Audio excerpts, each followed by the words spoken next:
자, 오늘 말씀은 구약성경 열왕기상서 구약성경 열왕기상 22장 열왕기상 22장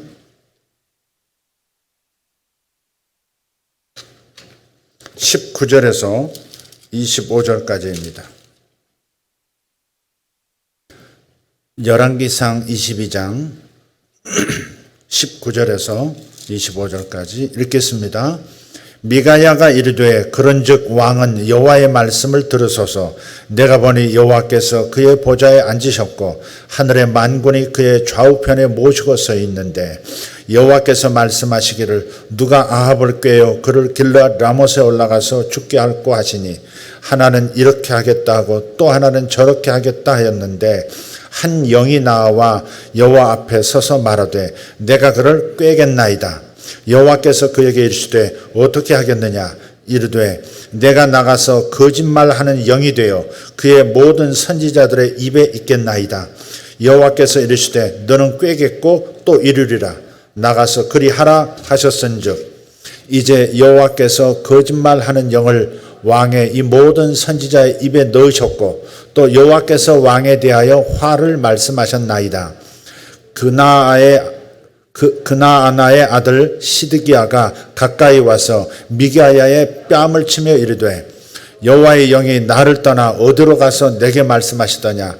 미가야가 이르되 내가 골방에 들어가서 숨는 그날에 보리라. 아멘. 오늘 말씀은 좀 제가 자연스럽게 이야기하듯이 좀 말씀을 드리려고 합니다. 제가 오후 예배 때는 원고 없이 이렇게 할 때가 많은데 오늘 주일 오전 예배 때 제가 좀 그런 방식으로 말씀을 다시 한번 드려야 될 것 같습니다. 이걸 글로 표현하면 생동감이 좀 사라지고 그래서 제가 대략만 제가 정리하고 그냥 자연스럽게 이야기하듯이 여러분과 말씀을 나누고 싶어요. 지금 현대 사람들을 보면 초자연 혹은 초능력의 세계 또 초능력자 이런 영역의 이야기들에 열광하는 것 같아요. 헐리우드를 중심으로 해서 인터테인먼트 영역을 한번 살펴보시면 검사할 수 있습니다. 슈퍼내처럴 시리즈 있지 않습니까? 악한 영들을 막 귀신을 쫓아내고 막 하는 축소하는 그런 이야기. 한동안 우리 한 10년 전부터 이렇게 유행을 했었던 것 같습니다. 엑스파일 시리즈도 있고요.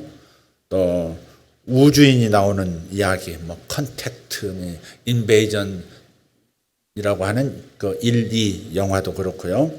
또 초능력자들이 나오는 이야기도 많습니다. 또 과학을 배경으로 하지만 어벤져스 시리즈도 있습니다. 영웅들이 많이 나오죠. 반지의 제왕 이야기들, 해리포터 시리즈, 스타워즈 시리즈. 그렇죠? 떠오르시죠? 그러니까 이러한 이야기에 매료되는 까닭은 우리가 밋밋한 일상생활이 아닌 이런 현실생과는 다른 다이나믹한 아주 재밌는 이야기를 선사하기 때문에 그렇습니다. 영웅들이 나와서 악의 세계를 파괴하고 선의 세계를 이렇게 정착시킨다 하는 그런 이야기, 우리 가슴을 뛰게 하는 것이고 우리 저마다의 마음에는 영웅이 되고 싶어하는 마음, 갈망이 있습니다. 영원한 세계에 대한 갈망도 있을 뿐만 아니라 영웅이 되고자 하는 갈망, 세상을 구원하는 해방자, 모세처럼 성경의 주인공들을 따진다면 말이에요. 그런 어떤 영웅이 되어서 세상을 구원하는 그 어떤 이야기들의 주인공이 되고 싶어하는 마음이 우리 안에 있습니다. 그것은 영원을 사모하는 마음을 하나님께서 우리 인간에게 넣어주셨을 뿐 아니라 우리가 세상을 하나님과 함께 하나님을 대표해서 하나님을 대신해서 하나님 형상의 담지자가 되어서 그리고 세상에 하나님의 영광을 드러내도록 하나님께서 부르셨기 때문에 우리 마음에는 세상을 향한 영웅이 되고 싶은 마음, 갈망들이 여자가 되었건 남자가 되었던 어린애가 되었던 어른들이 되었던 노인이 되었던 다 있다는 것입니다. 하나님께서 그렇게 나를 써주시면 좋겠다는 갈망이 우리 안에 있어요. 그렇지만 성경의 이야기를 읽으면서 가끔 제가 묻습니다. 정말 성경이 믿어지십니까? 성경을 믿으시면 이 말씀을 믿으세요. 그러면 하나님을 믿으세요? 또 혹은 성경을 믿으세요? 이렇게 말하면 이해라고 쉽게 대답하면서 뭘 생각하냐면 초자연적인 이야기 중에서 예수님의 동정녀 탄생이라든지 부활하셨다는 얘기라든지 홍해가 갈라졌다는 얘기라든지 뭐 만나가 하늘에서 비처럼 내렸다는 이야기, 우리가 익히 알고 있는 자주 들었던 그 얘기에 대해서는 다 믿습니다. 다 믿습니다. 이렇게 얘기하지만 성경에 그보다 미묘하게 표현된 어떠한 수많은 이야기들이 있는데 그런 이야기들에 대해서는 글쎄 이런 것까지 이러는 경향이 있다는 것입니다. 왜 그럴까? 왜 초자연을 갈명하면서 왜 초월적인 세계와 그 이야기들 그리고 그 세계 속에서 영웅이 되어 세상을 구원하고 싶은 갈망이 있음에도 불구하고 세상에 보여주는 세상의 도서들과 세상의 인터테인먼트에서 보여주는 그러한 영웅들의 이야기는 그렇게 열광하면서 왜 성경에 나오는 이 이야기들이 그토록 심심하게 부딪힐까? 왜 이 이야기들이 우리의 가슴을 뛰게 하고 상상력을 발휘하지 못하게 하는 걸까? 그것은 지도자들의 태도에 있다고 생각해요. 성경의 초자연적 이야기들을 너무 조심스럽게 다루는 겁니다. 있는 그대로 상상력을 발휘해서 가슴 뛰게 하는 이야기로 다이나믹하게 전달하지 않고 그냥 그 어떤 교리적인 성경의 어떤 교리적인 차원에서 접근하다 보니까 가르치는 분들, 연구하는 분들이 조심스러워하는 거예요. 보이지 않는 세계를 어떻게 실제 현실 세계처럼 이렇게 얘기할 수 있단 말이냐. 그 세계를 나는 들어가 본 적도 없고 성경에서 말하고 있는 초자연의 세계, 초월적인 능력의 세계를 우리가 경험하지도 못했는데 어떻게 이것이 당연한 보편적 이야기처럼 일상의 이야기처럼 이렇게 얘기할 수 있느냐. 그러한 조심스러움, 그리고 자칫 잘못하다가는 분명하지 않은 얘기를 분명한 것처럼 얘기하는 실수를 범해서 자신이 자칫하면 이단이 될까 봐. 그래서 성경 이야기를 있는 그대로 드러내지 못하는, 보이지 않는 세계가 얼마나 밀접하게 우리 가운데서 일하고 있다는 사실을, 하나님은 물론 천사들이 얼마나 밀접하게 우리의 인간 세계 이야기에 얽혀 있다는 사실을 있는 그대로 전달을 못하는 거예요. 그러다 보니까 성경을 읽어도 늘상 들었던 옛스러움, 그러니까 어려서부터 들어왔던 그 방식 그대로 전달하는 게 있다 이 말이죠. 사실 영화에서 나오는 수많은 이야기들을 보면 대체적으로 주제가 비슷합니다. 영웅의 이야기고 악의 세계를 멸하고 선의 세계를, 그리고 지구촌을 살려내는 이야기, 여러 형태 의학의 이야기가 배경이 되기도 하고 전쟁의 얘기가 배경이 되기도 하고 외계인 침공의 이야기가 되기도 하지만, 그러나 흐르는 흐름과 결론들은 대개 거기서 거기라 이 말이죠. 그런데 이런 이야기가 성경에 훨씬 더 자세하게 역사적인 이야기 속에 있다는 사실입니다. 소설가들의 상상에서, 감독들의 상상에서 나오는 이야기가 아니라 하나님의 말씀 가운데 더 리얼하게 나와 있다는 사실.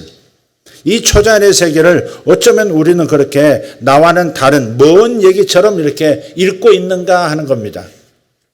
그래서 성경이 성경되지 못하는, 하나님의 역사가 되지 못하는 그런 상황을 지금 겪고 있다. 저는 그렇게 진단을 합니다. 예를 들어본다면 오늘 본문과도 같은 얘기예요. 이스라엘에 악한 왕이 하나 있었어요. 가장 악한 왕 중에 하나였죠. 아합이라는 이름입니다. 이름의 왕입니다. 북이스라엘, 나라가 둘로 갈라져서 이 대한민국처럼 한반도처럼 둘로 갈라져 있을 때입니다. 북왕조는 이스라엘을 하고 남쪽 왕조를 유다라 했습니다. 그래서 남왕조, 북왕조 그렇게 호칭을 했습니다. 저 북쪽 나라, 즉 이스라엘의 왕들은 대체적으로 악했어요. 하나님을 떠났고 하나님에게 반하는, 하나님의 계획을 반대하는 그런 행정을 벌였던 왕들입니다. 그 중에서 가장 악한 왕 중에 하나가 바로 아합입니다. 그래서 하나님께서 더 이상은 안 되겠어 하고서 아합을 누가 길르앗 라못에 올라가서 죽게 할고 그렇게 말씀하세요. 오늘 본문 읽으셨죠? 한번 상상력을 발휘해서 한번 읽어보세요. 우리가 보이는 이 가시적인 세계 말고 보이지 않는 영역에 이야기들이 있다는 것, 그리고 그 보이지 않는 영적인 세계에서 벌어지는 신적인 어떠한 결정들이 가시적인 자연적인 우리가 살아가는 이 세계 속에서 반영되어 나타나고 있다는 사실을 한번 생각해 보시라고요. 보이지 않는 영역에서 결정된 일이 현실 속에서 그대로 일어나 버리는 거예요. 한 개인에게도 일어나고 심지어는 제국의 운명을 바꾸는 이야기로도 발전하기도 합니다. 그래서 이 아합 왕이 남쪽 유다 왕, 그때 이름이 여호사밧 왕이었습니다. 아합 왕이 여호사밧 왕하고 연합해서 길랏 라못이라고 하는 것을 공격해서 그 땅을 정복하고 싶은 겁니다. 그래서 이 두 왕이 전쟁을 치르기 전에 미래를 살짝 엿보고 싶은 거예요. 특히 남쪽 유다 왕이. 이 남쪽 유다 왕은 신실하고 하나님을 향한 믿음이 있었고 선지자들을 신뢰했고, 그래서 그냥 전쟁하려고 하는 아합 왕을 설득해서 당신 왕궁에서 일하는 선지자들에게, 예언자들에게 한번 물어봅시다. 하나님 뜻을 물어봅시다. 승리하겠는지, 승리하지 못할 것인지, 멈춰야 될 것인지, 전쟁을 진행해야 될 것인지. 우리가 연합하면 우리의 생각으로는 능히 감당할 수 있는 전쟁이라고 생각하지만, 그러나 하나님의 뜻이 아니면 우리는 필패입니다. 동의하십니까? 그렇게 얘기하는 거예요. 그러니까 남쪽 왕의 믿음이 초자연의 세계, 하나님의 실제 역사하시는 것에 대한 확신이 더 컸다는 거죠. 근데 이스라엘은 이스라엘, 거기도 하나님의 백성이었기 때문에 그 북쪽 이스라엘에도 왕궁에서 예언하는 예언자들이 있었습니다. 그러니까 이름난 예언자들을 선택해서 왕궁에서 왕의 조언자로서 이렇게 활동하도록 했던 겁니다. 여기 오늘 읽었던 22장 19절 이 전을 보면 약 400명의 왕실 예언자들이 있었단 말이에요. 400명이. 그래서 묻습니다. 이 전쟁에서 우리는 어떻게 길랏 라못을 치러 가는 것이 맞냐 아니면 틀리냐 물었더니 400명이 일치 단결해서 찬성이요 이렇게 하는 예언을 합니다. 하나님께서 당신을 길랏 라못으로 보내실 것이고 길랏 라못의 왕을 처치하고 그 땅을 차지하게 될 것입니다. 사실은 듣기 좋은 말, 와합이 듣고 싶어하는 말을 해준 겁니다. 사실은. 이런 걸 뭐라 그래요? 동기가 불순한 거짓 선지자라고 하는 거죠. 거짓 예언을 한 겁니다. 그러니까 아합이 듣고 싶어하는 그 권력자니까, 권력자이기 때문에 하나님의 종이라 할지라도 수가 틀리면 죽여 그러면 죽일 수 있거든요. 또 실제로 그런 일이 많이 있었고요. 많이 있었습니다. 그렇기 때문에 이 왕실 안에서 왕궁 선지자들도 그 왕의 비율을 맞추는 그런 쪽으로 이렇게 정치적인 흐름에 이렇게 따라가는 그런 경향성이 있었던 거예요. 그래서 400명이 다 두 손 들어서 찬성이요 하나님의 뜻 맞습니다라고, 하나님이 제게 말씀하셨습니다라고 말하는 겁니다. 그 중에서 이 왕실 예언자의 대표가 누구냐면 24절에 나오는 그나아나의 아들 시드기야입니다. 시드기야라는 예언자가 있는데 이 사람이 대표입니다. 자, 이 시드기야를 비롯해서 400명이 일치 단결해서 예스라고 하니까 유다 왕이 뭔가 이렇게 분별하는 마음이 있었던 모양이에요. 그래서 이거 좀 이상하다. 얘들 지금 다 지금 정치적인 색깔을 띠고 있네. 왕이 듣고 싶어하는 얘기만 하네. 하고서는 다른 예언자 없느냐고 했더니 나에게 좋지 않은 예언만 하는 한 놈이 있는데 그 놈을 나는 예언자라고 인정할 수가 없어. 그래서 그 놈은 지금 내 근처에 없어. 그랬더니 이 여호사밧이 그러면 그의 말도 한번 들어봅시다. 그를 통해서 하시는 하나님의 음성도 들읍시다 해서 미가야를 찾습니다. 근데 미가야가 아니나 다를까 얘기하는 걸 보니까 당신은 길랏 라못에 가면 죽을 것이고 그곳에서 이스라엘 군대는 목자 없는, 리더가 없는 그러한 군대가 되어서 다 천지사방으로 흩어지게 될 것이요 라고 예언한 겁니다. 그래서 어디서 그런 근거를 가졌는지, 어떻게 예언을 받았는지에서 밝히는 장면이 19절부터 나오는 겁니다. 다시 한번 19절을 한번 읽어보겠습니다. 이게 보이지 않는 세계가 보이는 세계에 영향을 끼치고 있다는 사실을 우리는 알아야 된다는 겁니다. 관이 중요해요. 세계관. 물질의 세계만 전부다라고 하는 이 세계관을 가지고 있으면 영의 세계에 영향을 끼치도 못하고 영의 세계의 정보와 지식이 그들에게 도움이 되지 않는 거죠. 우리도 마찬가지입니다. 하나님과 하나님께서 운영하시는 또 다른 영역이 있다는 것을 인정할 때 우리는 하나님을 온전하게 동역할 수 있고 그분의 도움을 받을 수가 있는 거예요. 한번 보죠. 미가야가 이르되 그런즉 왕은 여호와의 말씀을 들으소서. 내가 보니까 여호와께서 그의 보좌에 앉으셨고 하늘의 만군이 그의 좌우편에 모시고 서 있는데 그랬어요. 여기서는 하늘의 만군이 좌우편에 이렇게 모시고 서 있다는데 이게 뭐예요? 천상회의를 가리키는 겁니다. 하나님께서 왕으로서 마치 아도왕이 왕의 자리에 탁 앉으면 그 원탁의 기사들이 쭉 둘러앉듯이 쫙 같이 둘러앉아서 왕이 지금 제시하는 어떤 계획에 대해서 실행위원으로서 의견을 제시하고 방법과 방향을 결정하는 그런 원탁회의와도 같은 그런 영의 세계에 실행위원회가 있는 겁니다. 이걸 천상회의라 그래요. 하나님께서 회의를 주관하시고 그 하나님의 뜻을 하나님께서 전달하시면 그러면 거기에 있는 다른 신들, 여기 영적 존재는 신들이라고 합니다. 신들. 성경의 다른 부분 시편 82편을 이따 읽어보겠는데 시편 82편 1절을 보면 하나님께서 거룩한 자들과 함께 앉으셔서 의논하신다는 게 나와요. 그 거룩한 자들은 영적 존재들이고 그래서 신들이라고 표현해요. 구약 성경에 보면 엘로힘이라는 단어가 나와요. 히브리 원어에. 그 엘로힘에 대해서 여러분 들어보셨을 거예요. 엘로힘을 번역할 때 여호와 하나님으로만 생각하는 경향이 있는데 그렇지 않습니다. 성경 많은 곳을 보면 엘로힘, 엘로힘들 이렇게 나와요. 하나님께서 그러니까 엘로힘께서 엘로힘들 사이에 좌정하셔서 엘로힘들과 의논했다 하는 그런 이야기. 하나님의 당신의 뜻을 실행하도록 명령하신다 하는 그런 이야기. 혹은 재판한다는 이야기가 나와요. 그래서 엘로힘은 하나님을 가리키기도 하지만 다른 우리들로 말하면 신약적인 그 등장 생명체들로 말하면 천사들이라고 할 수 있지만 우리들이 생각하는 우리들이 여태껏 계속 들어왔던 천사들 형태만 있는 것은 아니다는 것을 생각하셔야 돼요. 예컨대 천사 그러면 날개 달린 존재만 생각하는 경향이 있는데 그렇지 않습니다. 대부분의 천사들은 날개가 없이 사람하고 똑같이 나타나기도 하고 그런 모양을 하고 있다는 사실도 기억해야 합니다.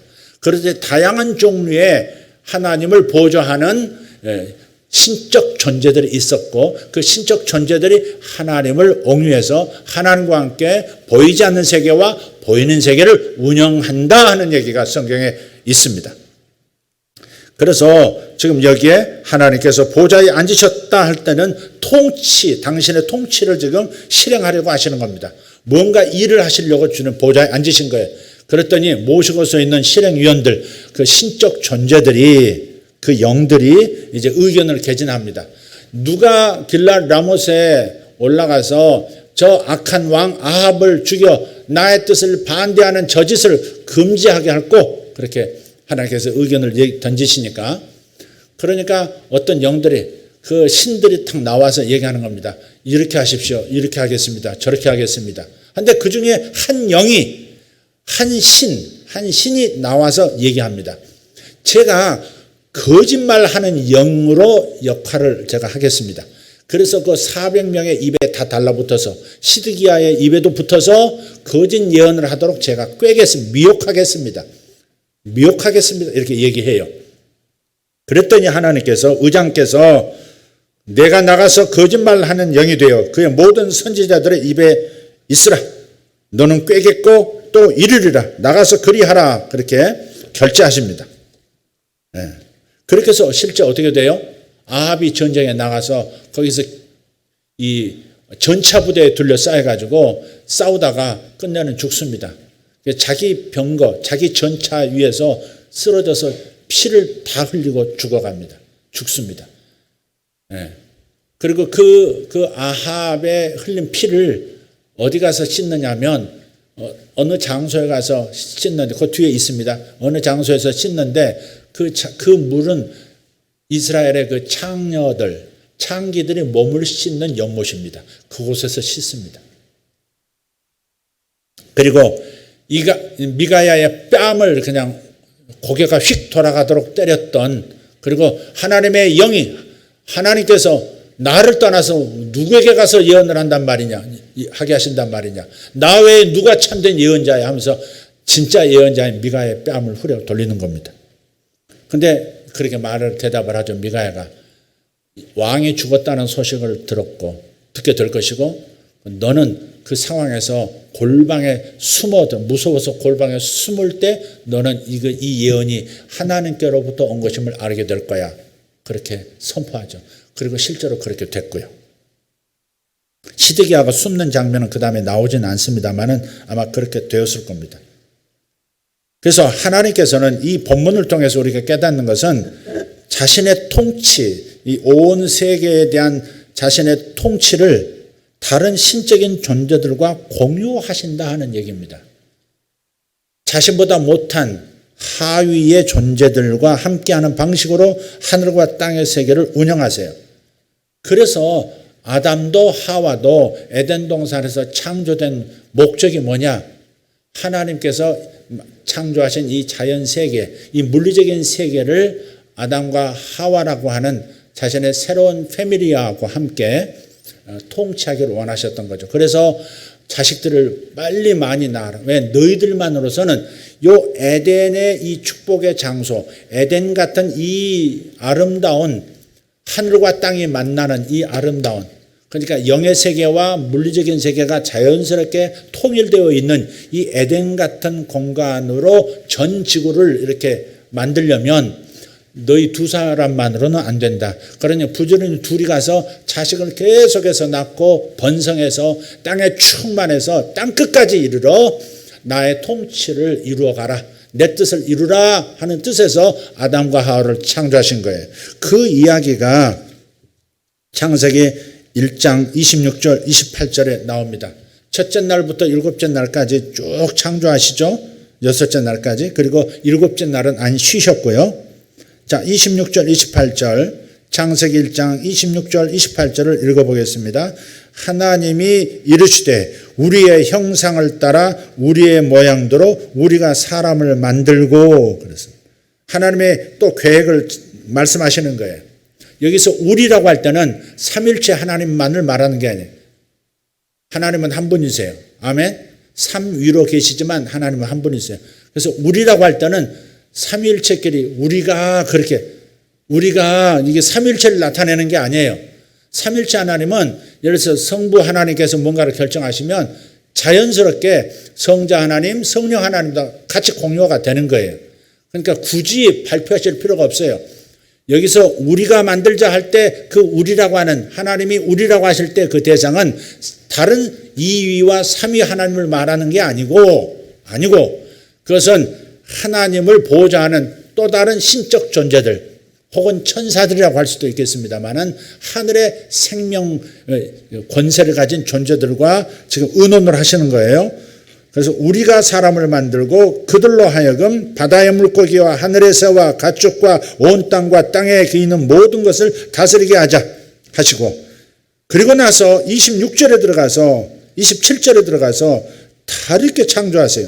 하나님이 자기 형상 곧 하나님의 형상대로 사람을 창조하시되 남자와 여자를 창조하시고 그랬어요. 오늘 이야기에 포함되지는 않겠습니다만은 왜 사탄이 하나님의 계획을 틀어버렸을까? 왜 하나님의 그 인간을 통해서 이루시고자 하는 그 계획을 아담과 하와를 미혹해서 선악과를 따먹게 함으로써 하나님과 결별하게 하고 죄를 지은 채 하나님의 축복을 받지 못하고 하나님의 계획을 이루지 못하는 이런 일을 왜 사탄이 뱀이라는 형상으로 일으켰을까 하는 거예요. 아마 여기에 차이가 있지 않나 싶어요. 지금 26절과 27절 그 사이에서 뭔가 문제가 발생한 겁니다. 상상력을 한번 발휘해 보세요. 에덴 동산에는 아담과 하와와 하나님 세 존재만 있었던 게 아닙니다.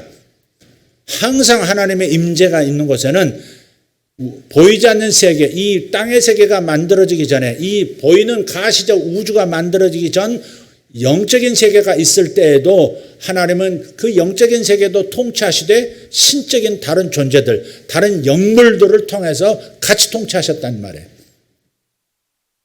그렇기 때문에 하나님께서 에덴 동산에 보좌를 정하시고 그곳에서 늘 아담과 하와와 소통하셨던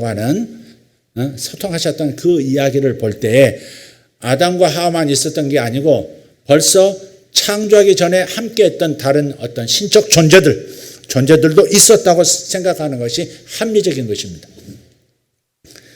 그래서 여기서 우리 형상으로 만들자 그랬단 말이에요. 그 영들과 함께, 그 신들과 함께 우리 형상대로 사람을 만들자 그러셨어요. 그러면 우리의 형상대로라고 할 때 그러면 하나님과 그 주변에 보조하는 실행위원들, 그 영적 존재들과의 공통점을 가진 사람을 만드는 겁니다. 그러니까 사람은 하나님도 닮았고 하나님 주위에 있는 다른 영적 존재들, 신적 존재들과도 닮은 구석이 있는 공통점이 있는 존재입니다. 그것을 가리켜서 그 전에 말씀을 드렸습니다마는 하나님은 영이시니 그랬어요. 하나님은 영이세요. 천사들도 영이에요. 영적인 세계에는 인격을 가졌고 능력도 가졌고 분명히 존재하지만 그러나 육체를 갖지 않은 영적 존재들이 있는 겁니다. 사람도 어때요? 하나님이 영이시고 그래서 천사들도 영이고 사람도 영으로 지음받은 거예요. 영혼이 가장 중요한 거예요. 영이 있어요. 영. 그 다음에 마음이라는 기능, 그 다음 몸이라는 기능이 있어요. 사람은 몸을 가졌지만 영을 가진 유일한 존재입니다. 개나 돼지나 소나 새나 바다의 물고기들은 영혼이 그래서 없는 거예요. 오직 사람만 영적인 존재예요. 영을 가진 존재예요. 그것이 공통점이에요. 그래서 우리가 우리 형상대로 사람을 만들자 하는 말씀을 이루신 건 틀림없어요. 그럼에도 불구하고 27절에 들어가서 자기 형상으로 사람을 만드셨다 그랬단 말이에요. 그러니까 다른 신적인 존재들과 우리는 공통점이 있지만 그들과는 또 다른 특질을 지닌 존재로 우리를 만드신 거예요. 그것이 사탄에게 질투를 불러일으켰고 하나님 보좌 주변에서 무언가를 행하던 귀한 일을 행하던 그 천사가 타락해버린 원인이 되는 겁니다. 자기들과 똑같은 모습으로 지었겠다고 말씀하셔놓고 우리들과 우리들의 형상대로 만들겠다 하셔놓고 우리와는 좀 더 다른 좀 더 무언가 더 뛰어난 무언가를 가진 존재로 자기 형상으로 만들어 하나님 오직 하나님에게만 있는 무언가를 인간에게 불어 넣으셔버린 거죠. 천사들에게는 없는 저 신적 영역에 있는 모든 존재들과는 다른 존재로 특별한 존재로 사람을 만드신 거예요. 그래서 우리 인류는 하나님 안에서 특별한 존재인 겁니다. 할렐루야. 천사들이 타락했을 때는 그분이 피 흘려주시고 다시 구원해 주시지 않았어요. 타락한 대로 영원히 버려버리시고 타락한 대로 사용하시다가 영원히 지옥으로 보내버리시는 거예요. 영원히 분리시켜 버리세요. 그러나 사람이 죄를 지었을 때는 그분이 인간의 모습으로 오셔서 대신해서 죽어주시는 피 흘려주시는 축복을 베풀어 주셨다는 그 하나만으로도 사람은 다른 모든 피조물과는 다른 우리들이 보는 동물과 식물을 말하는 게 아니에요. 저 영의 세계에 있는 모든 신적인 존재들보다 훨씬 탁월한 어마어마한 사명을 받은 존재라고 하는 것, 그것을 입증하는 겁니다. 그것이 사탄이 비유가 상하게 만들었고 그래서 사람을 타락시켜서 하나님에게서 버림받도록 그렇게 만들어버린 거죠. 자, 이런 이야기를 우리가 한번 생각해 볼 수 있습니다. 우리의 형상으로 따라 우리의 모양대로 우리가 사람을 만들자 하셔놓고 하나님이 자기 형상 곧 하나님의 형상대로 사람을 창조하시되 남자를 그리고 여자를 창조하셨다 그랬습니다. 이게 참 중요해요. 그리고 우리들에게 맡기신 이 사명 새로운 우주를 만드시고 그 우주를 공유하도록 하지 않으시고 인간에게 다 맡기셨다 이거죠. 하나님의 특별한 통치를 이 자연세계, 이 새로운 우주를 통치하는 데 있어서 지구를 중심으로 통치하는 데 있어서 새로운 창조물인 아담과 하와 인류에게 맡기셨다는 사실이 아마 영의 세계에 있는 존재들에게는 큰 충격이었을 것이다 하는 겁니다. 여러분도 그렇지 않겠어요? 회사에서 열심히 충성 봉사했는데 어느 날 갑자기 사장님이 딴 사람 데려다가 자기가 승진해서 올라갈 자리에다 턱 집어넣어버리면 기분이 어때요? 제가 어떤 형제로부터 들은 적도 있어요. 갑자기 딴 데서 굴러 들어온 돌이 박힌 돌을 빼내는 상황이 돼가지고 더 이상 이 회사 못 다니겠다. 자존심 상한다. 못 있겠다. 그런 경우 여러분 회사에서 겪으실 거예요. 그렇지 않습니까? 아마 그런 느낌을 사탄은 가졌을 겁니다. 그러니까 우리가 보통 알고 있었던 것은 사탄은 아주 이 우주가 창조되기, 이 물리적인 세계가 창조되기 훨씬 전에 영의 세계만 있을 때 타락했을 것이다. 그런데 우리는 그거에 대해서는 성경에 자세히 말한 구석이 하나도 없습니다. 오히려 에덴 동산에서 천사 중 하나가, 신적 존재 중 하나가 변질되었다 하는 것을 오히려 더 정확하게 성경은 밝혀준다는 사실을 우리가 더 인정해야지, 이게 예스러운 이야기다 이 말이에요. 그러니까 우리가 고정관념, 교리처럼 받아들인 이야기가 우리의 상상력을 가로막고 성경 이야기가 얼마나 리얼한지, 보이지 않는 세계가 얼마나 실제적인지를 눈치채지 못하게 만드는 거예요. 또 다른 예가 있죠. 하나님께서 자신보다 못한 어떤 존재들과 함께 하는 방식으로 하늘의 세계, 땅의 세계, 영의 세계와 물리적인 세계를 운영하신다는 겁니다. 욥 이야기 잘 아시죠? 1장, 2장만 읽어도 여러분 대번에 아십니다. 욥의 이야기 보면 하나님께서 보좌에 앉으세요. 그랬더니 하나님의 아들들이 이렇게 다 이렇게 모였다 그래서 하나님의 아들들이 있어. 그 중에 사탄도 있었죠. 그러니까 사탄, 그때는 이미 아담 때 타락을 했기 때문에 사탄이라고 부르는 거예요. 그 전까지는 루시엘이라고, 그 천사장의 이름은 루시엘이었죠. 그 루시엘이 타락해서 사탄이라고, 반항자라고, 사탄이란 말은 반역자, 반항자, 대적자 그런 뜻입니다. 네, 거기 이제 다 모여요. 그래서 여전히 활동할 수 있도록 기회를 주셨습니다. 그래서 욥이라는 인물을 이제 내가 복을 갑절로 주려고 한다. 이 있냐 없냐. 그러니까 당신의 통치, 왕으로서 통치를 다른 존재들과 나누는 거, 이게 하나님의 통치 방식이에요. 절대 독점하지 않았어요. 하나님은 자신의 권세를 독점하지 않고 자신의 영광도 독점하지 아니하시고 당신의 능력도 독점하지 않았어요. 그래서 우리도 세상에 나가서 병을 고치라 그러죠. 하나님이 병을 고치시죠. 하나님만 병을 고치시는 분이세요. 할렐루야. 하나님만 땅을 치유하실 수 있고 하나님만 마음을 고칠 수 있어요. 그러나 하나님께서 우리에게 뭐라고 그랬어요? 너희는 가서 내 이름으로 병든 자에게 손을 얹어 고치라 그렇게 말씀하셨고, 귀신을 쫓아내라 말씀하셨고, 새로운 하늘의 말 방언을 하라 그렇게 말씀도 하셨습니다. 자, 그래서 욥에 대해서 안건으로 의장에 내놓으니까 그 실행위원들이 다 저마다 얘기했어요. 맞습니다. 주님의 뜻대로 하세요. 하나님 뜻대로 하세요. 그래서 다른 엘로힘들이 이제 의견을 개진하죠. 그 중에 사탄이 뭐라 그래요? 의장, 반론이 있습니다. 의장. 어떤 분들은 교회에서 왜 회의가 없냐 그러는데, 우선 이게 꼭 의장 하는 게 꼭 나옵니다. 우리 겪어봤습니다. 그러면 아주 여기서 은혜스럽지 못하게 골치 아픈 일들이 많습니다. 의장 이렇게. 사탄도 의장 이렇게 한 사람이 하나가 나온 거예요.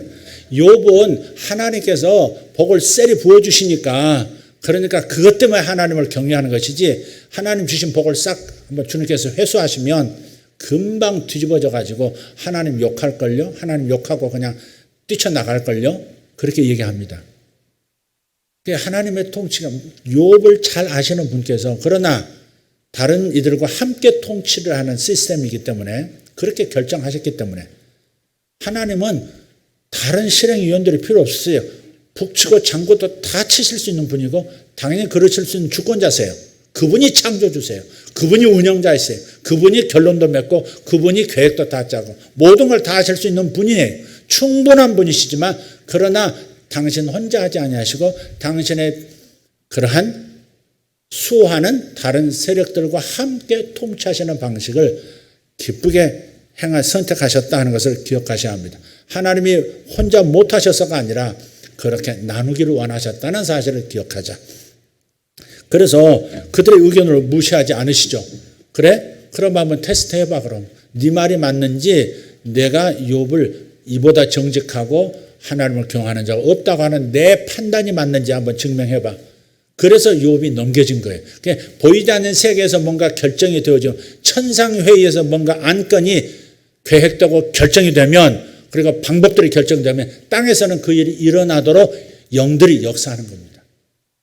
영의 세계를 모르고서는 현실 세계를 바로잡아 나가지 못하고 하나님의 본래 계획대로 살 수가 없는 거예요. 방해 세력이 영의 세계에 있기 때문에 그렇습니다. 우리의 영을 반대하고 우리의 마음을 반대해서 하나님의 계획대로 살지 못하게 하는 세력이 있다는 것을 우리는 알 수 있는 부분이죠. 자, 아까 말씀드렸던 시편 82편 1절을 한번 보십시오. 우리는 하나님만 신이라고 말씀해요. 신은 오직 하나이시죠. 그런데 성경은 신이라는 표현을 쓸 때 한 존재 여호와 하나님만 얘기하지 않는다는 사실이 여기 있습니다. 아삽이라고 하는 제사장의 시입니다. 예언자면서 그럼 제사장이에요. 아삽의 시가 영감으로 가득 차 있습니다. 한번 읽어보겠습니다. 1절입니다. 시작. 하나님은 신들의 모임 가운데 서시며 하나님은 그들 가운데에서 재판하시느니라. 이게 바로 천상회의예요. 이게 바로 천상회의예요. 이 천상회의가 어디에서 벌어졌어요? 에덴 동산에서 벌어졌다. 하나님께서, 그러니까 에덴 동산은 아담과 하와 인류의 거주지, 최초 거주지이면서 하나님의 거주지이기도 했고 하나님을 옹유해서 온 하늘과 땅을 운영하는 다른 영적 존재들의 거주지이기도 했던 거예요. 거기에 사탄도 있었던 거고요. 사탄이 될 사탄이 될 루시엘도 그 자리에 있었던 겁니다. 자, 그래서 에덴 동산을 아담과 하와만의 거주지로만 생각하시지 말라. 하나님도 계셨고 하나님을 호위하는 영들도 있었다. 그것을 시편 82편 1절에서 말하는 겁니다. 하나님은 신들의 모임 가운데서, 그래서 여기에 보면 원어를 보시면 엘로힘은 엘로힘들의 모임 가운데 서시며, 그래서 우리는 엘로힘이라는 단어를 들으면서 오직 우리의 하나님만 생각하시면 안 되고 문맥을 따라서 이건 천사들을 말하는 건지 다른 어떤 신적 존재들을 말하는 건지, 혹은 사람도 영어로 지었기 때문에 신들이라 그랬어요. 성경 다른 구절을 보면 너희를 신들이라 그랬다는 표현이 나와요. 사람도 신들이라, 이렇게. 왜? 통치잖아요. 하나님과 통치를 함께 공유하는 존재들은 전부 신들이라 그런 거예요. 그래서 하나님은 신들의 모임 가운데서 서시며, 욥도 그래서 그 가운데서 복을 줄까 말까, 복을 줘도 되겠느냐는 이 재판, 마지막 최종 판정을 내리는 하늘 천상위에 소환되었다는 사실을 기억하십시오. 우리도 하늘로 소환될 수 있습니다. 여러분 영이 하나님 앞에 간다는 얘기가 아니라 여러분의 이름을 놓고 얘를 이제는 두갑절로 복을 주겠는가, 얘에게 요셉의 겉옷을 입혀줄 건가, 얘를 통해서 교육계를 바꿀 것인가, 얘를 통해서 내가 정치계를 바꿀 건가, 얘를 통해서 내가 경제계에 새로운 요셉이 등장하도록 하게 할 것인가, 그런 결정들을 하늘 천상회의에서 우리 하나님을 배울 수 있는 천상의 하나님 아련실에서 왕의 궁정에서 결정을 내린다는 사실을 꼭 기억하시고, 그래서 여러분이 하나님에게 정말 사랑을 드리고 영광을 드리는데 게을러서는 안 되겠지만, 그리고 우리를 지켜보는 순찰자들, 와처들 있죠. 와처들, 순찰자, 다니엘서는 순찰자라고 되어 있어요. 번역이 순찰자들이 있어요. 이들은 깨어 있어요. 와치맨들이에요. 깨어 있어요. 깨어서 우리의 삶을 다 들여다봐요. 천사들이 우리의 삶을 들여다보고 하나님께 매일 보고한다 그러잖아요. 그래서 여러분, 부지 중에 천사들을 대접해서 인간의 모습으로, 가난한 자의 모습으로, 혹은 어떤 상처 입은 자의 모습으로 내게 다가왔을 때 그게 천사인 줄 모르고 대접했는데, 아브라함처럼 대접했는데 그 천사들의 역사로 말미암아서 내가 복을 받는 역사가 있는 거예요. 어떤 분이, 어떤 목사님이 그런 얘기를 하시는 것이 기억나요. 자기가 옛날에 참 개척할 때, 대교회 목사님이십니다마는 개척할 때 굉장히 어렵게 쌀밥 제대로 한번 먹어본 적이 없대요. 보리밥도 겨우 먹는 그런 상황이었는데 모처럼 돈이 생겨가지고 고기를 사고, 고기를 좀 소고기인지 돼지인지 사가지고 반찬해서 쌀밥하고 해서 막 먹으려고 하는데 어디서 나타났는지 거지 하나가 불쑥 자기 집으로 툭 들어오면서 밥 좀 주세요. 배고파 죽겠어요. 그러더래요. 그래서 이분이 또 이제 목사님이시잖아요. 들어와서 밥 먹으라고, 같이 먹자고. 딱 앉았는데 혼자서 그 고기를 다 먹어버리더래요. 밥 더 없냐고. 밥도 또 먹고 다 먹고 한솥 다 비우고 고기 다 먹어버리고 가더래요. 그래서 너무 이제 좀 안타깝고 사모한테 미안도 하고 뭐 그러셨는데 그때부터 그 일 다 근데 그 거지가 금방 감사합니다 하고 나갔는데 그래서 이름도 모르고 그래서 전도나 할까 그런 생각으로 쫓아나갔는데 금세 나갔는데 없어졌더래요. 그래서 바로 나가면 그 양쪽에 긴 골목인데 쫓아나갔는데 금세 뒤따라 나갔는데 안 보여서 그 옆에 놀던 애들한테 여기서 어떤 거지 한 분 안 나갔느냐고 물었더니 못 봤어요 그러더래요. 그래서 자기 생각에 천사가 방문했구나. 천사를 내가 대접했구나. 그런 생각을 하고 감사했다는 거죠. 근데 그때부터 굉장한 역사가 일어나서 많은 병자를 고치는 능력이 나타나고 엄청난 큰 부흥이 일어나고 그런 이야기를 제가 들은 적이 있습니다.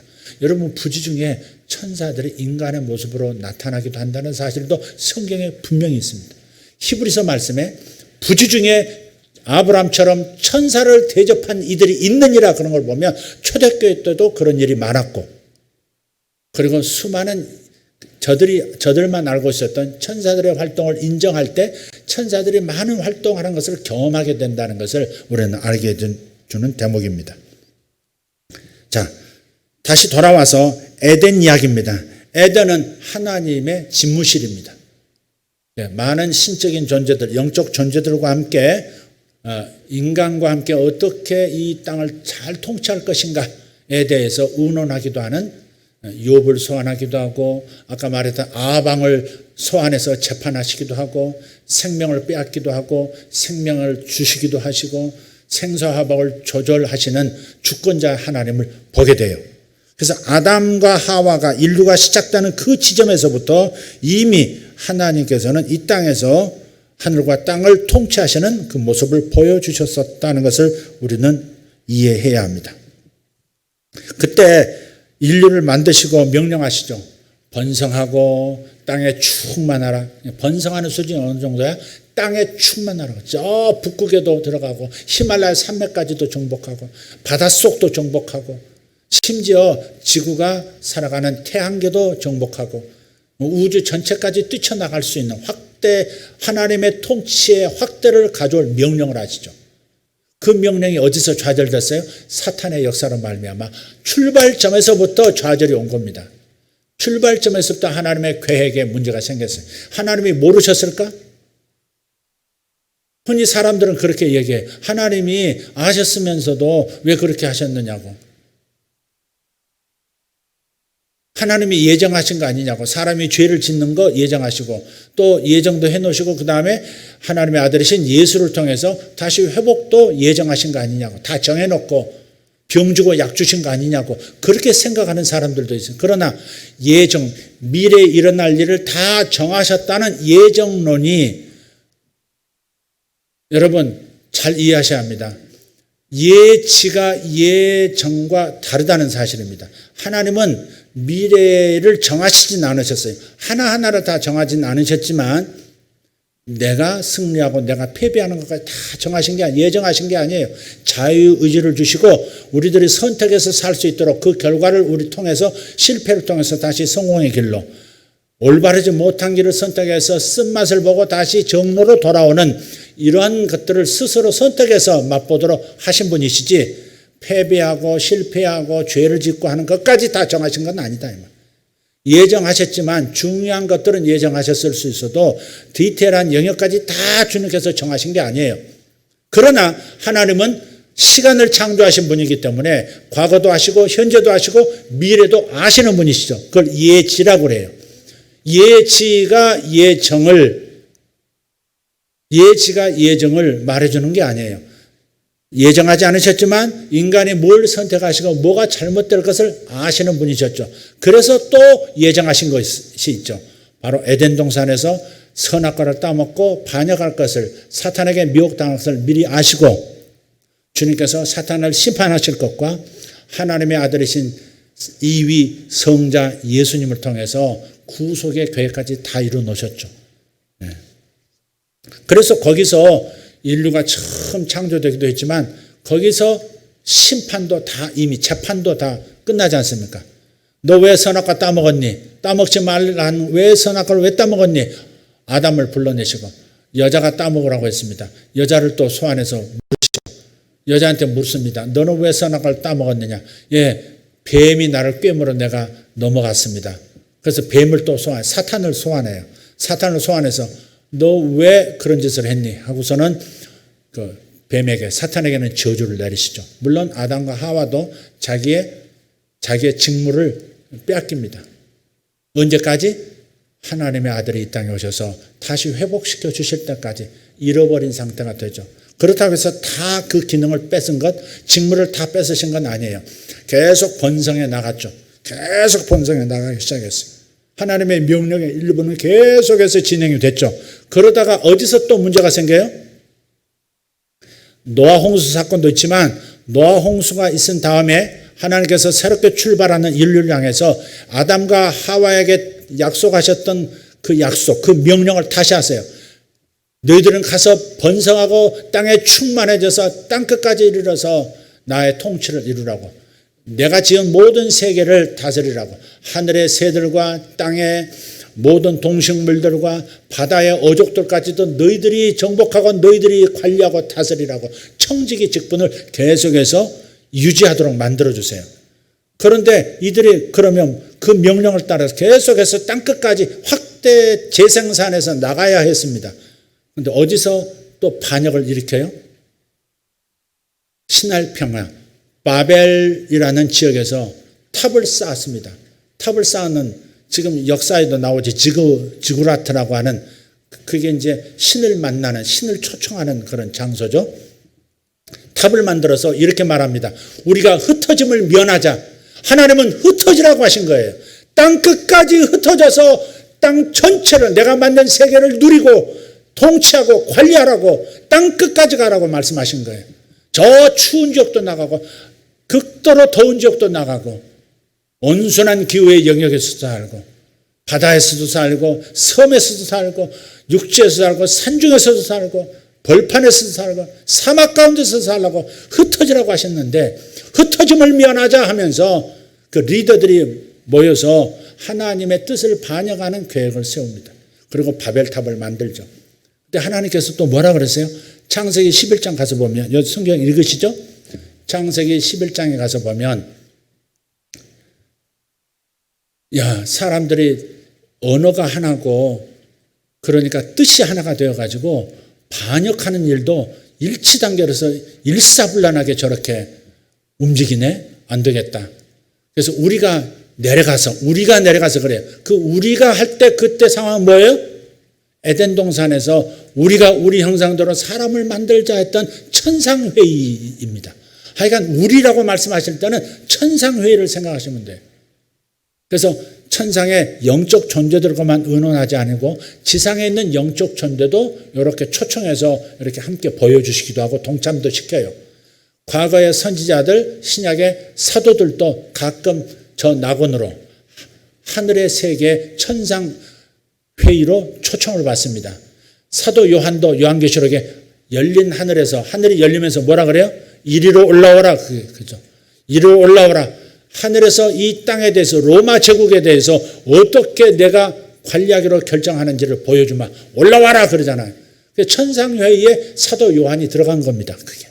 구약의 선지자들은 자주 하나님께 소환돼서 신적 존재들과 하나님께서 정책을 결정하실 때 그럴 때 동참하도록 만들어 주셨죠. 그게 미가의 얘기고 욥의 얘기인 겁니다. 자, 그래서 그 바벨탑에서 문제가 또 생겼단 말이에요. 그래서 안 되겠다. 그래서 언어를 흩어버리자 해서 순간 사람들이 쭉 나눠지면서 언어가 달라져 버린 거예요. 그때까지만 해도 그 언어가 무슨 언어였는지는 모르지만 한 가지 언어만 가지고 있었어요. 바벨탑 사건까지는. 하나님께서 언어를 갑자기 다르게 만들어 보시니까 어떻게 돼? 저마다 다른 말을 하는 거예요.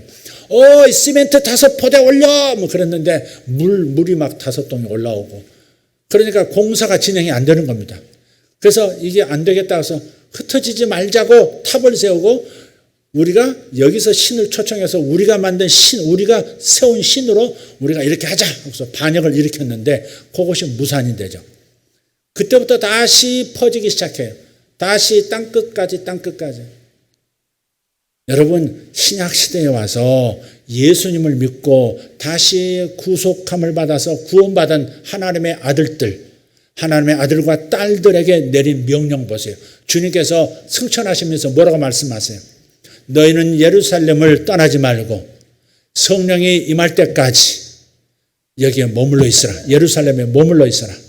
그런 다음 성령이 임하시면 너희가 권능을 받고 땅끝까지 이르러 내 증인이 되라 그러세요. 그러니까 애시당초 에덴 동산에서 최초에 내렸던 땅끝까지 나아가서 하나님의 가족을 확대시키라고. 구약에 하나님의 아들들 나올 때는 그 영물들을 말하는 거예요. 천상회에 참여하는 모든 천사들, 영물들을 하나님의 아들들이라고 그랬어요. 욥기서 1장에도 하나님의 아들들이 나타났다 그러는데 하나님의 아들들은 그 하나님의 아들들이라는 표현 안에 하나님은 왕이신 하나님께서 자기 가족으로 여기셨다는 것을 암시해 주는 거예요. 다른 생명체들, 다른 신적 존재들을 자기 가족으로 여기셨다고요. 가족으로 여기신 거예요. 그래서 우리도 예수를 믿으면 주 예수를 믿으라 그래야 하면 너희가 하나님의 자녀가 된다. 그것도 가족 개념이에요. 그러니까 영적인 세계에 함께 통치하는 가족이 있는가 하면 땅의 세계, 물리적인 세계에도 하나님과 함께 통치하는 그런 사람들도 있는 하나님의 가족이에요. 우리는 하나님의 가족이 된 것입니다. 할렐루야. 우리는 하나님의 가족이 되었어요. 자, 바벨탑 얘기로 다시 돌아가고 정리하도록 하겠습니다. 바벨탑 사건이 있은 다음에 그렇게 사탄 닮아서 반역을 일으켜버리는 인류를 보시고 하나님께서 심판을 하세요. 친히 심판을 내리세요. 그 심판이 뭔지 아세요? 그게 신명기 32장에 나와 있습니다. 신명기 32장 7절 9절을 한번 보겠습니다. 다 같이 펴서 여러분 이 이야기가 재밌게 들리시는지 모르겠어요. 제가 재주가 있고 또 그런데 공부를 했으면 아마 영화로 만들어가지고 쫙 보여주면 너무 재밌을 것 같아요. 영화로 이 신들의 이야기, 성경이 말씀하는 신들과 신들의 신이신 하나님의 이 보이지 않는 세계에서 역동적으로 움직이고 있는 이 신들의 움직임과 이 신들이 결정하는 천상회의가 어떻게 이 땅을 변화시켜 나가고 영향을 끼치는지 아주 다이나믹하게 역사를 만들어가는 그 이야기를 재미있게 보여줄 수 있을 것 같아요. 누군가가 이런 일을 좀 했으면 좋겠다는 생각도 들어요. 신명기 32장 7절 9절입니다. 읽겠습니다. 옛날을 기억하라. 역대의 연대를 생각하라. 내 아버지께에게 물으라. 지금 역사를 알라는 말이죠. 역사를 알라.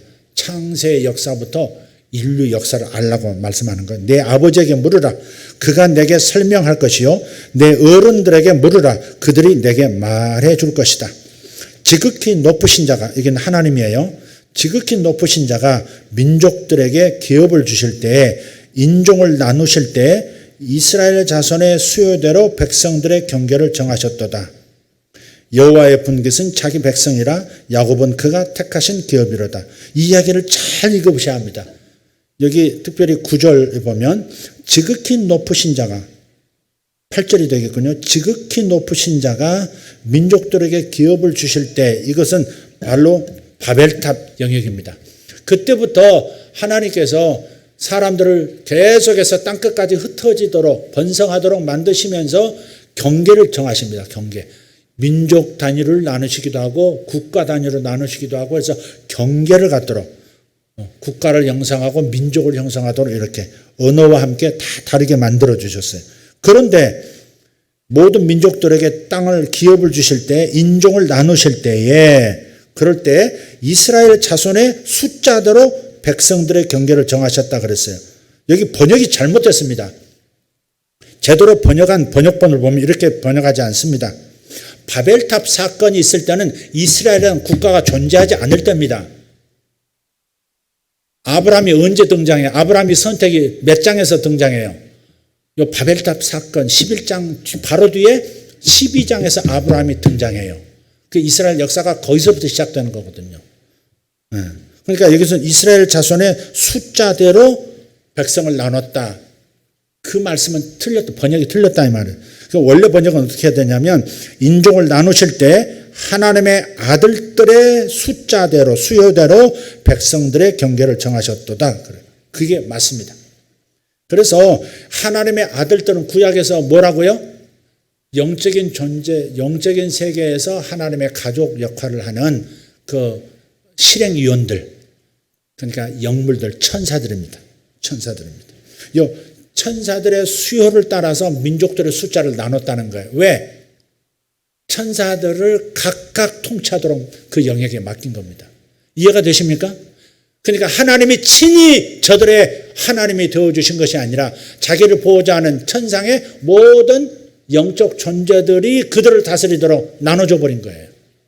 하나님의 통치가 하찮은 신들의 통치로 바뀌어버린 겁니다. 그러니까 민족마다 국가마다 부족마다 자기들이 섬기는 신의 모습이 다른 거예요. 그래서 영감을 받아서 신을 이렇게 이렇게 우상도 만들고 하는데, 우상을 만든다는 것은 뭐냐면 예를 들어 부처상을 만들었다 합시다. 그 부처상을 만드는 사람들도 우상이 능력이 없다는 거 알아요. 나무 조각에 불과하다는 것, 쇳덩어리에 불과하고 돌에 불과하다는 걸 압니다. 알지만 저들이 그렇게 만드는 이유는 뭐예요? 그것을 그릇 삼아서 담지자로서의 우상인 겁니다. 그러면 이 신으로, 요 형상으로 표현되는 실제 신이 자기들이 우상을 만들고 제사할 때 그 안에 담겨서 자기들에게 천상의 지식을 전해준다고 그렇게 확신하고 우상을 만드는 겁니다. 물어보세요. 스님들에게 한번 물어보라고요. 저게 부처님이냐고, 진짜 부처냐고, 시달타냐고. 아니라고 그럴 겁니다. 아니라고 그럴 거예요. 그러나 저들의 마음에는 뭐예요? 저 형상을 통해서 저들이 섬기는 신이 임한다고 믿는 겁니다. 이해가 되시나요? 바에 가서 막 절을 해요. 바다에 가서 절을 해요. 그 영역을 다스리는 신이 우리가 빌 때 임해서 우리들에게 도움을 주고 필요한 정보도 제공한다. 이걸 확신하고서 빌고 있는 겁니다. 우상은 그런 거예요. 그러니까 이게 저주인 거죠. 바벨탑에서 우리가 흩어짐을 면하자면서 하나님의 계획에 반대하는 방식으로 나갔을 때 이제는 흩어지면서 계속 하나님의 계획은 진행되되 징벌이 가해진 겁니다. 그래서 민족과 인종이 다 언어별로 다 나뉘면서 그러면서 거기에 다른 신들, 참신이 아닌 영적 존재들이 그들의 신으로 다 지명자가 되어서 분봉왕처럼 다스리게 된 겁니다. 그게 저주인 겁니다.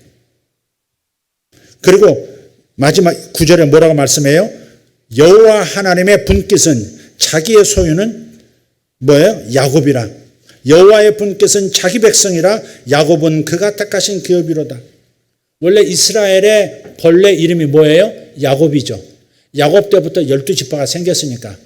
그래서 그 일을 언제 시작해요? 바벨탑 사건, 인종과 민족을, 언어를 다 나누고 자기가 친히 통치하시는 것이 아니라 다른 신들에게 나눠져 버리고, 그리고 오직 하나님이 친히 자기 백성으로 선택하신 사람은, 민족은 이스라엘이에요. 그래서 아브라함을 갈대아 우르에서 불러내서 그리고 그의 자손들을 통해서 큰 민족을 이루시고 거기에 하나님이 임재하시고 이스라엘만 거룩한 땅이 되도록 만드신 거예요. 이스라엘만 선택된 거룩한 백성이었고 거룩한 나라였습니다. 그러나 하나님은 본래 계획을 버리시지 않으셨어요. 당신의 가족을 다시 불러들이기로 결정하신 거죠. 그래서 예수께서 때가 되어 이 땅에 오셔서 이제는 아브라함의 혈통적 후손만 하나님의 기업이 아니라, 하나님의 소유가 아니라, 이제는 예수 믿고 하나님의 영을 받은 모든 사람들, 인종과 언어와 국가를 초월해서, 민족을 초월해서 하나님을 믿고 하나님의 자녀가 된 모든 자들을 자기의 아들들로, 자기의 가족으로 다시 입양하기 시작하신 거예요. 그래서 우리가 양자가 되고 입양이 되는 겁니다. 우리는 하나님의 복의 대상이 아니었어요. 하나님이 친히 살펴주시는, 사랑으로 다스려주시고 통치해주시는 하나님 나라 권속이 아니었어요. 그러나 이제는 예수로 말미암아 하나님의 가족이 되었고, 하나님의 가족은 하나님의 지으신 모든 세계를 다시 통치할 수 있는 권세, 그 권세를 받게 되는 겁니다. 옛날 고대 세계에서 왕들은요, 어떤 방식으로 통치해요? 자기 아들들을 많이 낳아요. 심지어 공주들이 있으면 공주들에게도 땅을 나눠주고 이 지역을 네가 다스려. 저 이번에 정복한 저 나라는 네가 가서 통치해. 참 가족 중심으로 자기 왕족 중심으로 자기 땅을 통치를 했습니다. 근데 하나님께서 왕이신 하나님께서도 자기 가족을 통해서 그 영역을 통치하시는 거예요. 옛날에 보이지 않는 세계에 하나님의 가족들이 있었어요. 그게 하나님의 아들들. 하나님의 아들들이에요. 신약에는 이제 그들만 하나님의 아들들이 아니라 땅에 육체를 가진 영적 존재인 인류도 예수 믿고 하나님의 영을 받으면 뭐가 돼요? 하나님의 가족이 되는 거예요. 그래서 하나님의 칠드런들이 되는 거예요. 아멘. 할렐루야. 이것이 창세기의 이야기고 또 성경의 이야기입니다. 신명기 32장에 이 구절은 매우 중요하다고 생각하고요. 나중에 제가 좀 더 다음 주에도 좀 발전시켜서 이 이야기를 좀 더 해보도록 하겠습니다. 여러분, 이제부터 성경 읽는 것이 예전처럼 성경이 읽어지지 않도록 할 작정입니다. 전혀 다른 눈, 다른 세계관을 가지고 성경을 읽을 수 있도록 도와드리려고 제가 지금 시작한 겁니다. 하나님은 신들의 모임 가운데 서시며 하나님은 그들 가운데서 재판하시느니라. 이제는 땅 이 물리적인 세계에서 다스릴 존재들이 다시 예수님 통해서 재탄생을 했기 때문에 하나님은 이 모임 가운데 계시는 거예요. 그래서 모여서 예배하는 것이 중요하다는 거예요. 우리들이 신들인 거예요. 온 우주를 하나님이 만드신 창조세계 구석구석을 통치할 수 있는 하나님의 권능을 나타낼 하나님 형상의 단무자로서 우리들을 다시 소환해 주셨기 때문에 우리는 매우 복을 받은 사람인 것을 믿습니다. 그래서 우리들이 세상을 변화시킬 수 있고 우리들이 여기서 의논하고 우리들이 기도하고 우리들이 결정하면 세상의 판도가 달라지는 것이 되는 것이죠. 제가 언젠가 한번 선언했습니다. 어느 한 분을 지칭해서 너무너무 한편으로 인간적으로는 죄송하지만 그런 너무 무모한 표현이라고 여러분 말씀하실 수 있겠지만 제가 이런 표현한 적이 있습니다. 한 1년 전쯤 될 것 같습니다. 강단에서 하나님의 창조 질서를 반대하는 이 동성애를 조장하고 성적인 타락을 가져와서 가정을 깨뜨리는 이러한 일을 주도적으로 하는 사람은 절대 이 나라의 리더가 될 수 없다. 이 나라의 지방 리더도 될 수 없고 이 나라의 전체 리더도 될 수 없다. 그래서 실명 한 사람을 얘기한 적이 있습니다. 이 사람은 절대 안 됩니다. 그래서 여기서 선언을 하고 같이 기도도 했었죠. 아마 많은 교회에서 그렇게 여겼고 그렇게 결정했을 겁니다. 이 사람은 아니다. 우리들이 살아가는 이 땅의 리더가 될 수 없다. 이 사람이 계속 리더 자리에 있으면 세상은 망가지겠구나. 하나님의 창조 질서는 깨지고 하나님의 진노가 이 민족에게 이 국가에 이 대한민국에 더 크게 내리겠구나. 안 되겠다. 그래서 그를 제거해야 된다는 그런 선언적 얘기를 한 적이 있습니다. 교회는 그렇게 위대한 부르심을 받은 존재들. 여러분 한 분 한 분이 1인 국회의원들 300명이 각각 입법자잖아요. 한 사람 한 사람이 입법자입니다. 전체가 모여서 결정을 하지만 한 사람 한 사람 입법자이죠. 여러분 한 분 한 분이 하나님과 동역하는 하나님과 이 땅을 통치하는 데 의논하고 정책 방향을 결정하는 하나님의 아주 중요한 천상회의의 일원들이고 집행자라는 것을 기억하시기를 바랍니다. 그리고 교회가 모여서 결정하는 건 매우 중요합니다. 두 사람이 땅에서 합심하여 기도하면 내가 들어줄 것이다 그러셨잖아요. 두 사람이 합심하여 그 뭐예요? 그게 바로 교회입니다. 두 사람이 결정하면 하나님도 거기에 동참해서 예스 너희들이 그렇게 방향을 결정하면 내가 가라 내 뜻을 이루리라 이렇게 선언해 주시겠다는 겁니다. 그게 미가야서 오늘 본문에서 나타난 이야기입니다. 그렇게 되는 겁니다. 아까 말씀드렸던 그분은 실제로 그런 일이 일어났죠. 요 몇 주간 사이에 일어났습니다.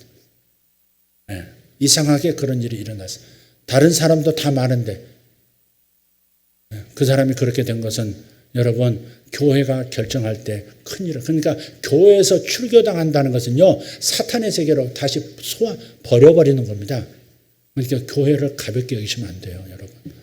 여러분 한 분 한 분이 중요할 뿐 아니라 여러분들이 함께 마음을 앞에서 기도하는 것은 매우 중요한 일을 지구촌에 일어나도록 만드는 너무너무 중요한 결정들인 겁니다. 그래서 여러분 한 분 한 분이 거룩한 삶을 사시기를 애쓰시고 그리고 하나님의 항상 감동을 받으시고 기도하시고 해야 할 기도만 하시고 항상 그렇게 하셔야 됩니다. 우리는 기도를 많이 해야 된다고 하지만 꼭 해야 할 기도를 해야 합니다. 왜냐하면 하늘 하나님을 움직이는 그리고 보이지 않는 세계를 움직이기 때문에 우리의 기도가 매우 가벼워서는 안 되고 진중해야 된다는 것을 말씀을 드립니다.